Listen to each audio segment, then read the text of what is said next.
النهارده هنعمل معاكم وصفه تشيكن سويت اند صور من الاكلات الصينيه. ولادنا بيحبوا ياكلوها في خروجاتهم. هنعملها في البيت بمكونات بسيطه هتطلع احلى من المطاعم. لو عجبك الفيديو اعمل لايك وشير واشترك في القناه.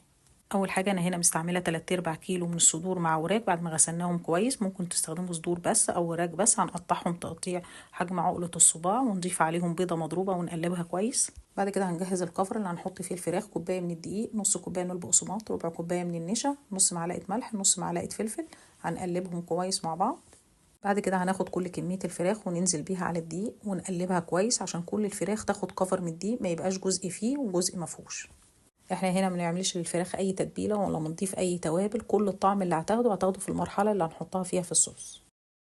بعد كده هنجيب الطاسه بتاعتنا هنحط فيها زيت غزير، واول ما الزيت يسخن نبتدي ننزل بالفراخ عشان تستوي وتاخد لون ذهبي من ناحيتين. زي ما انتم شايفين الفراخ متقطعه قطع صغيره بتدي طعم احلى للوصفه. كده بعد ما الفراخ استوت وخدت لون ذهبي من ناحيتين بعد ما قلبناها هنطلعها بالشكل اللي انتوا شايفينه ده. في المرحله اللي بتستوي فيها الفراخ بنبتدي نجهز الصوص. هنجيب الطاسه بتاعتنا هنحط فيها 3 معالق من الزيت. اول ما الزيت يسخن هننزل عليهم بفصين توم مهروسين. هنقلبهم كويس. اول ما ريحه التوم تطلع هنضيف عليهم بصلايه متقطعه مكعبات، واحده فلفل اصفر واحمر واخضر. هنقلبهم كويس لمده 5 دقايق. احنا هنا مش عايزين الخضار بتاعنا يدبل او يستوي، احنا عايزين فيه القرمشه. بعد كده هنضيف الصوص بتاعنا عليه. هنضيف 3/4 كوباية من الكاتشب، ربع كوباية من صوص الصويا، نص كوباية من السكر، ربع كوباية من الخل. بنعمل معادلة ما بين الحلو والحامض. هنضيف عليهم ربع كوباية من المية، عليها معلقة كبيرة من النشا عشان الصوص يتقل معانا. هنخليهم ياخدوا غلوة على النار.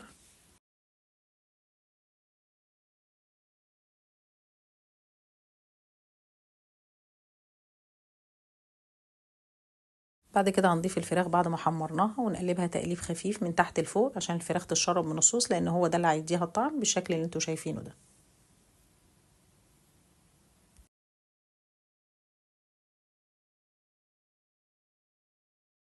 ونضيف رشة سمسم حسب رغبتكم. وبكده خلصت معانا وصفة تشيكن سويت اند صور بطعمها الجميل وبطريقتها السهلة. جربوها وبالهنا والشفا.